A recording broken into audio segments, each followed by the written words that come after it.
Thank you for joining Wars of the Roses as we continue with Part 3, the Druidical, Gothic, Grecian and Jewish Mysteries, from Ancient Mysteries and Modern Masonry by Charles H. Vail. Lecture 3, the Druidical, Gothic, Grecian and Jewish Mysteries. We are to continue in this lecture our examination of the mysteries of antiquity. We will consider first the Druidical mysteries.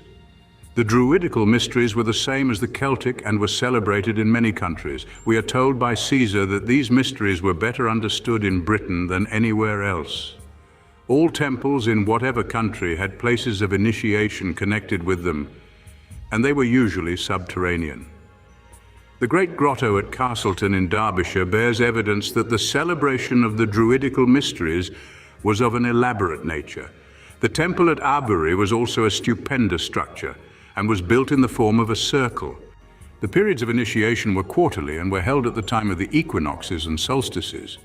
There were 3 degrees in the Druidical mysteries, Ubatizel, Bards and Druids, and it was obligatory that the candidate for initiation be well qualified and duly prepared, mental and moral perfection being the first requisite.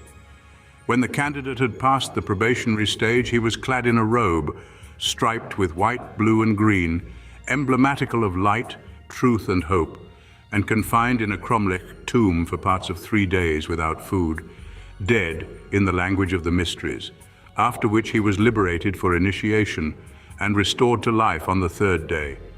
This confinement preceded his initiation into each of the 2 first degrees. When the aspirant was liberated, he was placed in the hands of an officer and conducted around the sanctuary 9 times, at first with slow and measured step, which at length was increased to a rapid pace. During the circuits there was a clang of musical instruments and recitations in praise of those who were heroic in war, courteous in peace, and the friends of religion. At the completion of this ceremony, the oath of secrecy was administered, and the aspirant then went through various ceremonies in which he represented many characters, declaring, among other things, "I have died and I have revived," alluding to his mystical death and resurrection. In the second part of the ceremony, there was the dismal darkness, the direful shrieks, the barking dogs, etc., with which we have been made familiar in the preceding mysteries. The aspirant finally emerged from the gloom and found himself surrounded with the most brilliant coruscations of light, being then presented to the archdruid, who instructed him in the mysteries, imparting the knowledge of Druidism and exhorting him to the practice of virtue. There was still another degree to be administered to those who aspired to a high degree of perfection. To obtain this further advancement, they were subjected to the most arduous purification and were committed to the tomb for 9 months, where in solitude they studied theology, philosophy, cosmogony, astronomy, etc. Dr. Oliver says this was the death and burial of the mysteries, and on its expiration he was said to be newly born from the womb of Ceridwen, and was pronounced a regenerate person, cleansed from his former impurities by the mystical contents of her cauldron. History of Initiation, Oliver, page 146. When the period of gestation in the womb of Ceridwen was complete, as the confinement in the tomb was termed, the candidate was ready for further instruction. Another trial, however, must be braved before the highest degree of light could be conferred. The candidate, now called the newborn infant, was placed in a boat and committed to the mercy of the waves. If he succeeded in securing a safe landing place, he was triumphantly received, and this completion of the 3 degrees made the aspirant a thrice born, conferring upon him the power of inspiration and prophecy in the highest form. The Druids maintained a high intellectual standard, for they taught their disciples astronomy, botany, anatomy, languages, medicine, etc. Thus we see the mysteries were always repositories of wisdom. The Gothic mysteries. The Gothic mysteries were practiced at one time by all the northern nations of Europe. We trace their introduction to Siga, a Scythian prince who lived in the 1st century BC. There were 3 great festivals connected with the Gothic mysteries. The most significant was celebrated at the winter solstice and dedicated to Thor. The next celebration was dedicated to Freya and commenced at the 2nd moon in the new year. The 3rd was dedicated to Odin and was held in the spring. These were the principal celebrations, but initiations were also performed at many smaller festivals held during the year. The Palace of Thor, the principal place of initiations, contained 540 halls and was situated in the kingdom of Thirdwanger. The Gothic mysteries, like all others, were connected with the mystery myth, differing only in detail. The Gothic version runs as follows. Balder, who was esteemed as invulnerable, had in the General Assembly placed himself in sport as a mark at which the gods exercised their skill in casting darts. Odin and Frigga exacted an oath of safety in favor of Balder from everything in nature except the mistletoe, which was omitted on account of its weakness. Loki discovered the exception and placed a sprig in the hands of the blind Hoder, persuaded him to cast it at Balder, who fell, pierced through with mortal wounds. His body was then placed in a boat and set afloat on the water, while the gods mourned for his decease.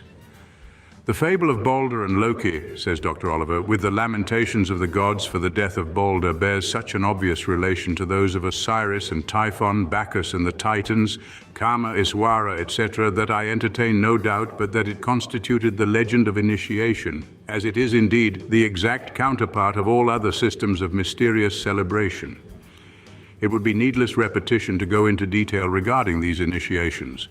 Suffice it to say that after the candidate was duly prepared by the usual fasting and the preliminary ceremonies of sacrifice, processions, etc., he was conducted with naked feet into the sacred hall and through a winding pathway amid shades of darkness and the howling of dogs to the tomb of the prophetess Volva. Here occurred the mysterious rites of invocation. Passing onward, the candidate hears the bewailings for the death of the god, Balder.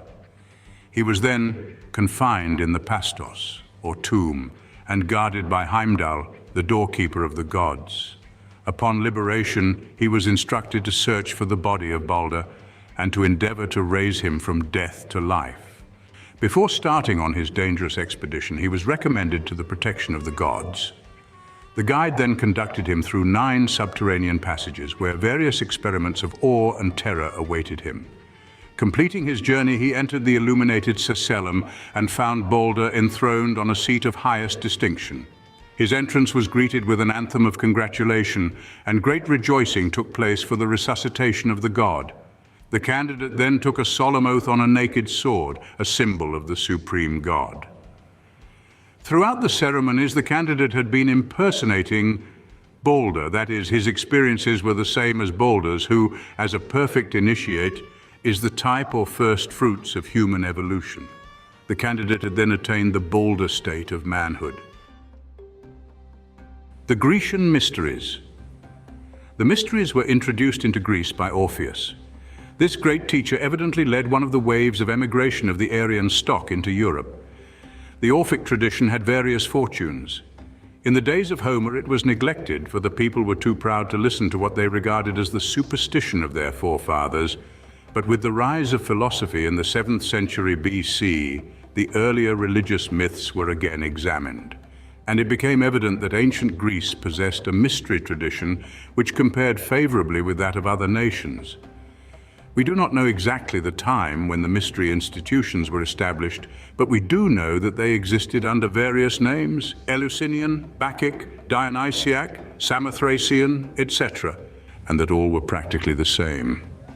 The Eleusinian were perhaps the most noted, as they constituted what might be called the state mysteries. In these there were 2 divisions, the lesser and the greater, beyond which was the true mystery of the path. The center of the work of the lesser mysteries was at Agrae, the greater at Eleusis. The lesser mysteries dealt principally with Hades, or the astral world, the greater with the mental or heavenly world. The ceremonial garment in the lesser mysteries was a fawn skin. In the greater mysteries, a golden fleece. The candidates for initiation were naturally divided into 2 classes: those who were only capable of receiving instruction in the things pertaining to the unseen, and those who were capable of special training in the development of clairvoyance. Instruction was also given in cosmology, anthropogenesis, etc. The Eleusinian mysteries were celebrated with much pomp and lasted 9 days. The places of initiation, like those of other nations, were great subterranean caverns containing many chambers and sepulchres in which the candidate was immured during a part of the ceremonial rite. Some of these places of initiation, with their tombs cut into the solid rock, are described at length by Mr. Maundrell. Every temple had a cavern connected with it for initiation. In some countries, the place of initiation was a pyramid erected over a subterranean cavern. The first portion of the ceremony among the Greeks was the purification by water. The candidate was then conducted to the vestibule and invested with the sacred robes, and after being exhorted to courage, the aspirant was led through a series of caverns, where he met with practically the same experiences as we have found in the other mysteries: the dark and gloomy surroundings, the pealing thunder, the howling dogs and wild beasts, the flashes of vivid light, monstrous appearances, etc. After 3 days of these terrors, he was confined in a cell for reflection. Dr. Oliver says, "This was the symbolical death of the mysteries, and the deliverance from confinement was the act of regeneration or new birth, and hence the rejuvenated aspirant was termed twice born, once from the womb of his natural mother and again from the pastos of initiation. This deliverance was rather a resurrection than a new birth, the latter applying more properly to the first stage of initiation, although in one sense every stage that marks an extension of consciousness is a new birth." While the aspirant was undergoing the mystical death of Bacchus, the initiates acted out the myth. We have seen that this passion vision was a part of every mystery drama. The neophyte here experienced the great passion himself. This feeling was a prerequisite to knowing. What it was we do not know, but it had to do with the mystic death of the master. During this part of the drama, there were loud lamentations over the death of their god, and Rhea, like Isis, went in search of his remains. At a given signal from the Hierophant, the mourning was turned into joy, for it was announced that the body had been found and restored to life. The candidate was liberated from his confinement, and after various experiences in the infernal regions, gained the verdant plains of Elysium, where the souls of the just were observed in the enjoyment of pure delights. Here the Hierophant delivered a lecture on the purpose of the mysteries, gave the usual instruction in the secret science, and bestowed the insignia of the order. Clement says of the Greek mysteries, "After these, the lustrations are the minor mysteries which have some foundation of instruction and of preliminary preparation for what is to come after, and the great mysteries in which nothing remains to be learned of the universe, but only to contemplate and comprehend nature and things." Stromata, Book 5, Chapter 9. The Bacchic or Dionysiac mysteries grew to be mere festivities toward the last, and Bacchus himself regarded as the god of wine, instead of the manifestation of the Logos. The mysteries of Greece and Rome shared the same decadence as the nations. We cannot judge them by their relics any more than we can judge the grandeur of Rome by the period of her decay. Besides the public mysteries, there were the ancient schools of philosophy of Pythagoras and Plato, which have sometimes been called the private or philosophic mysteries. The founders of these schools were initiates.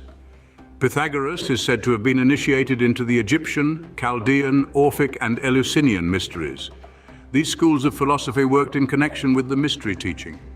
It is a mistake to suppose that Pythagoras and Plato formulated a new doctrine, for their philosophy was part and parcel of the old wisdom which had been handed down by the Hierophants through the mysteries.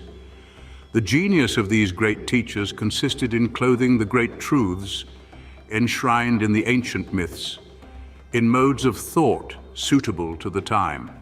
In the Pythagorean schools, the students were divided into 3 degrees or classes. The followers of Pythagoras were noted for purity of life and loftiness of aim and purpose, and the higher religious life of Greece is to be sought in this connection. There were also Orphic communities which deserve mention. The members of these communities were known as Orphics, and were said to live the Orphic life, a life of holiness. It was with these communities that the Pythagoreans took refuge when their school at Crotona was broken up. The Jewish mysteries. The ancient Jews had their mysteries as well as all other peoples of antiquity.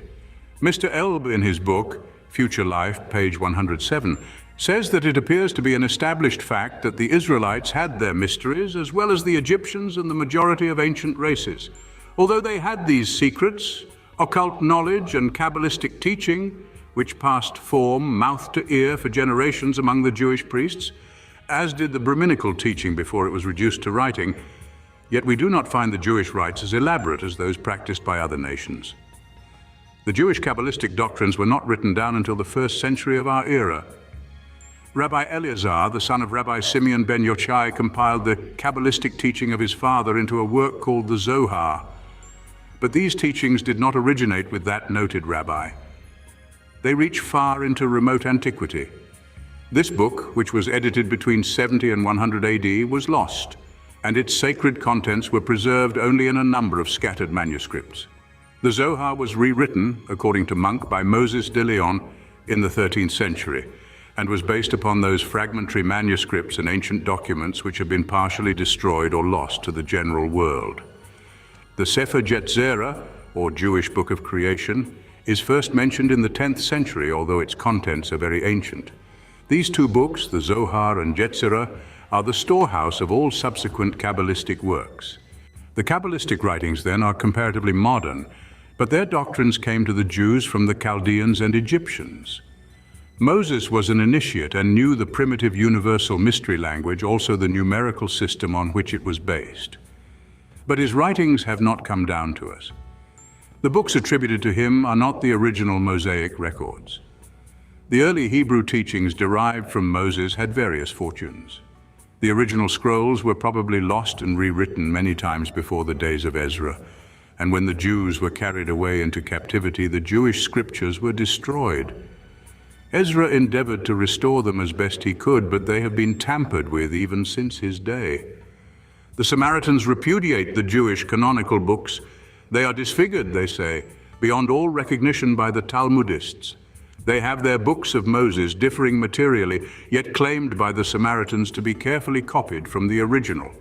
The black Jews of southern India know nothing of the captivity, thus proving that they emigrated previous to 600 BC.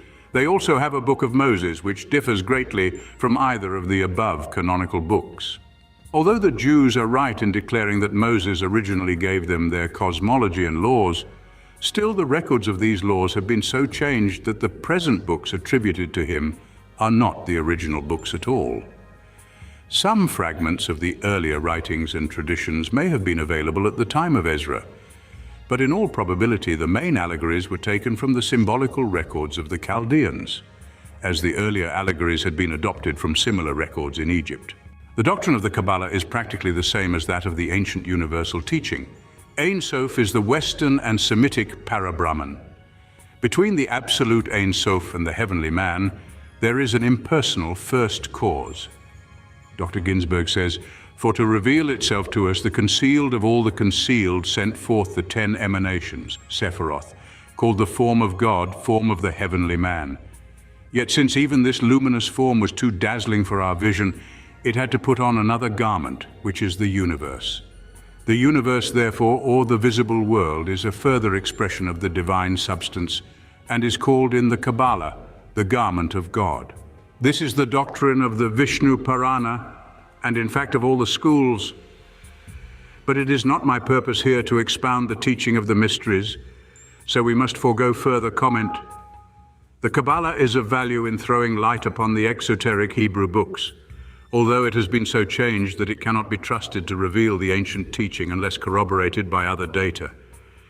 In the early times, there was a company of prophets at Naioth, Bethel, and Jericho who formed schools of initiates where the secret teaching was imparted to those who were qualified to hear. These schools of the prophets were also schools for the development of the higher psychic and spiritual faculties, while in later times the Essenes, Therapeutes, and other communities were the repositories of the occult Jewish teaching.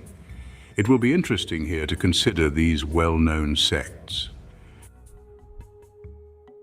The Essenes. For some centuries before the Christian era, the Essenian communities dwelt on the shores of the Dead Sea. Their chief characteristic was the doctrine of love of God, love of virtue, and love of humankind. They lived a life of ascetic communism in which certain hours were devoted to the study of religion, the mysteries of nature and revelation. They had an inner instruction, an occult teaching which was guarded with great secrecy. They were evidently in contact with Chaldean Kabbalism, as they made much of the mysteries connected with the Tetragrammaton, the four-lettered mystic name of deity. The Essenes had their degrees and initiations, in which we find the identity of teaching between Essenism and Christianity is most marked. Mr. Mead sums up these points of contact somewhat as follows. Converts were required to sell their possessions and give to the poor, for the laying up of treasure was regarded as injurious to a spiritual life. Not only did the Essenes despise riches, but they lived a life of self-imposed poverty. Love of the brotherhood and of one's neighbor was the soul of Essene life and the basis of all action. And this characteristic of their discipline called forth universal admiration. The members lived together as a family, had all things in common, and appointed a steward to manage the common purse. When traveling, they would lodge with brethren whom they had never seen before, as though with the oldest and most intimate friends, and thus they took nothing with them when they went on a journey. All members were on the same level, and the authority of one over another was forbidden. Nevertheless, mutual service was mutually enjoined.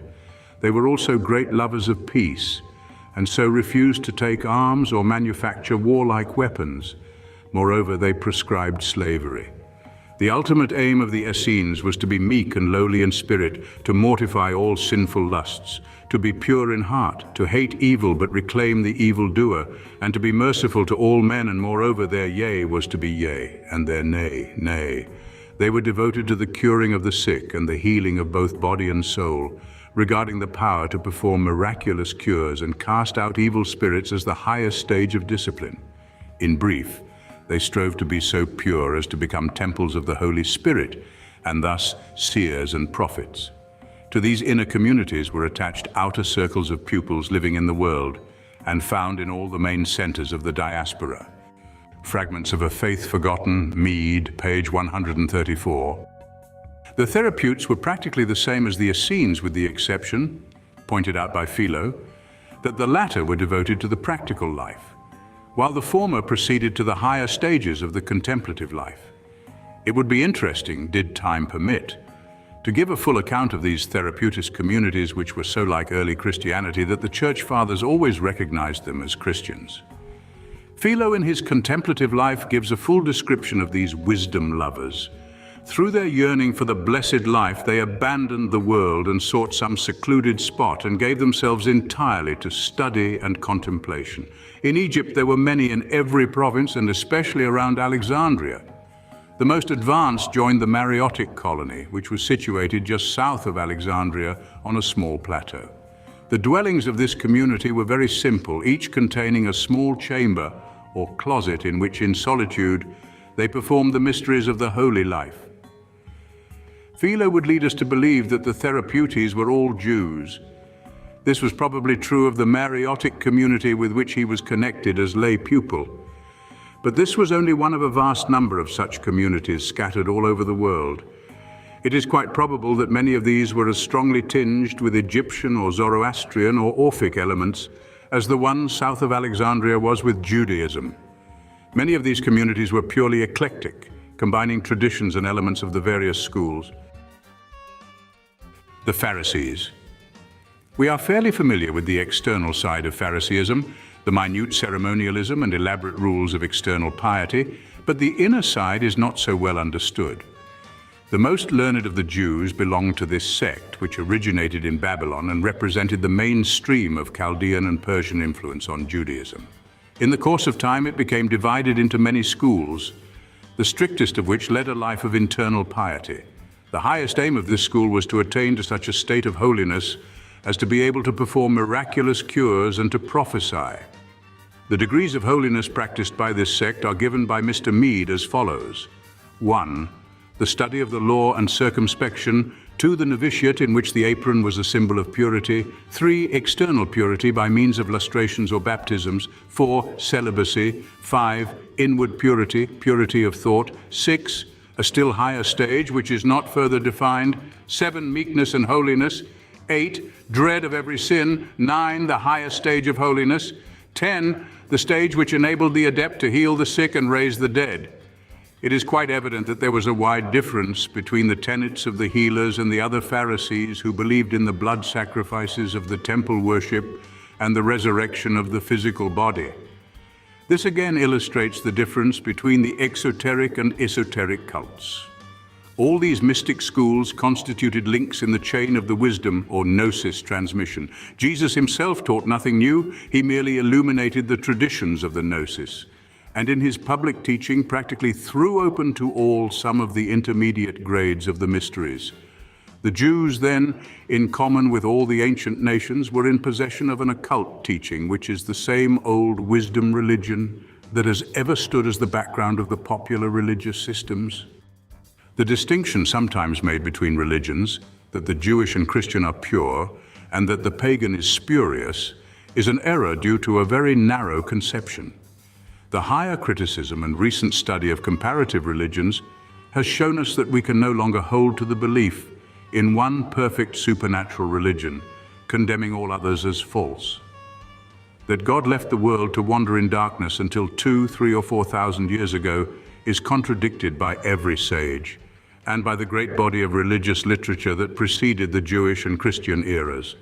God is no respecter of persons, therefore no religion has a monopoly of truth. Each great world faith has a part to play in the divine economy.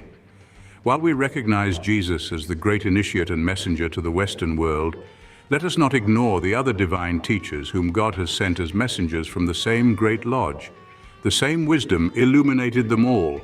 They are all kindred and belong to the same great brotherhood. Limited time has prevented me from going into greater details regarding the ceremonies of initiation. Enough, however, has been said to bear out the fact that all the mysteries of antiquity have a common origin. They bear the most striking resemblance to each other, both in ceremonies and doctrines. Thus we have seen that initiations in all the mysteries were set forth in a mystery myth, sometimes called the sun myth, which in its various settings symbolizes the activity of the Logos on the one hand and the mystic life of the initiate on the other. The hero of the myth, representing the solar Logos and the perfect initiate, was known by different names in different countries: Osiris-Horus in Egypt, Ormazd-Mithra in Persia, Zeus-Hermes in Greece, Jupiter-Ammon in Rome, Thor-Balder in Britain and Scandinavia. The initiates knew the real meaning of these myths. For literally, the sun is not born and does not die, nor is it raised from the dead. The recitals of these events are allegories which veil a deeper truth. In the popular religions, the sun became the object of worship, and the hero of the myths became the god of the various religions when the symbol was mistaken for the thing symbolized. The myth is an allegory of the activity of the Logos in the cosmos, and of the various stages of initiation, and like all the rites, it typifies the mystic life of every initiate. Every perfected master becomes a Christ, a Hermes, etc. Initiation consists in attaining the master state. A failure to understand these symbols and allegories resulted in the crude dogmas of popular theology. Many have read this later thought into the mysteries themselves, and have supposed that the rites merely symbolized the death and resurrection of some hero or demigod, some special divine personage who was considered by the celebrants as a god. According to this, the aspirant was merely representing the death and resurrection of the god from whom the mysteries derived their name. This crude conception falls far short of the reality, for the cosmic aspect of all these religious tragedies was symbolized by the activity of the Logos in the universe. But these sun myths also typify the mystic life of the initiate. The initiate did not merely represent some hero, he was the hero himself, and the rites typified what he became: a Buddha, a Christ, a Mithra, etc. One whose mystic life represented the mystic lives of all who had previously trod the path, though that was not the primary significance of the ceremony. Perhaps after the mysteries became corrupt and degraded, so-called initiates might have misread the allegories and symbols. But such was not the case in the days of the real initiates, before the key to the sacred science was lost. The use of the image, in some instances employed to represent the candidate, evidently came into use when the institution had become so changed that the candidate objected to being laid away in the tomb, as was originally the custom. And another indication of decline was the physical terror to which the candidate was subjected. This was to test his courage and was supposed to illustrate the experiences he would meet in the invisible world. In the early days, we are told, the candidate was entranced when laid away in the tomb. He then actually visited the invisible world and encountered the grotesque images and forms to be seen there. He was taught the words of power and the signs of power, although they were only a means of strengthening the will, which alone, however, is sufficient to overcome the phantomed terrors. The Hierophant also used his occult power to materialize illustrations of various post-mortem conditions. That the mysteries were designed to reveal the invisible world is clearly stated by Plutarch, who was himself an initiate of high standing. He says that when a man dies, he goes through the same experiences as those who have their consciousness increased in the mysteries. Thus, in the terms to die and to be initiated, we have an exact correspondence, word to word and fact to fact. First of all, there are wanderings and weary journeyings and paths on which we look with suspicion and that seem to have no termination. Then, before the end, every kind of terror, shuddering, trembling, sweating, stupor. But at last a marvelous light shines out to meet us. Pure scenes and fair fields welcome us with song and dance and the solemnities of sacred sounds and holy sights, in which state he who has already perfected himself in all things and received initiation accomplishes his mystery, reaches his full freedom, and passing everywhere at will, he receives the crown and is in communion with the holy and pure, now gazing down upon the unpurified multitude of the uninitiated who are still in life, wallowing in the deep mire and mist, and abiding in misery from fear of death and want of faith in the blessedness of the soul life. The vision of Aridaeus, also given by Plutarch, was, according to Mede, either a literary subterfuge for describing some of the instruction in certain mysteries, or a partial description of the invisible world and the conditions of the soul after death, although, as we have said, the former was a revelation of the latter. But when the power to directly reveal the future state was lost, they had to illustrate it by dramatic and scenic representations. To produce the ghostly images and phantoms in the physical plane, mysteries, actors, and even mirrors were often used, not as a deception, however, for everybody understood that these were illustrations only. With the loss of the higher means of revelation, corruption gradually crept in. Arid man at last was left to win his deliverance without the visible aid of the great teachers. Yet we are assured by wise preceptors that those great souls remain constant, even though unseen, and are ever ready to aid and assist the needy whenever they comply with the great occult law of the universe. The decline of the mysteries. The cause of the decline of the mysteries was the personal ambition of crafty priests and despotic rulers. They began to lose this grandeur and glory before the days of Aristotle. Their retrogression, however, was gradual. For at the time of Cicero, they retained much of their early sanctity and purity, and even as late as the time of Nero. For as unscrupulous as he became, he did not dare to aid in the celebration of the mysteries after committing a hideous crime. The great occult knowledge, which had moved westward for thousands of years, began about 500 BC to recede to its eastern source. Owing to the Ethiopian invasion 570 BC, the royal throne fell into the hands of Ormazd, a man of low birth, who destroyed the priestly order. It is not strange that in the decadence of Greece and Rome, even the mysteries should share in the general degradation. Selfishness ruled with an iron hand, and before the end of the Roman Empire, the true spirit of the mysteries was withheld, leaving only the outer forms behind. It would be unfair to judge the real mysteries from the relics of this period. The last of the pagan mysteries in Europe disappeared with the destruction of the great cities of Gaul, Alesia, Bibractis, and Arles, and although the great worldwide institution nearly perished except in the East, the secret doctrine was not lost, nor entirely abandoned even in the West. It is quite a task to follow it through the shifting religious life of the Middle Ages, but recent investigations have shown that it has been unbrokenly continued in secret fraternities from age to age. We shall trace this descent in a future lecture. Thank you for watching, and please don't forget to share, like, subscribe, and comment, and if you can, please consider donating to Wars of the Roses. Links to PayPal and Patreon are in the description. Thank you so very much.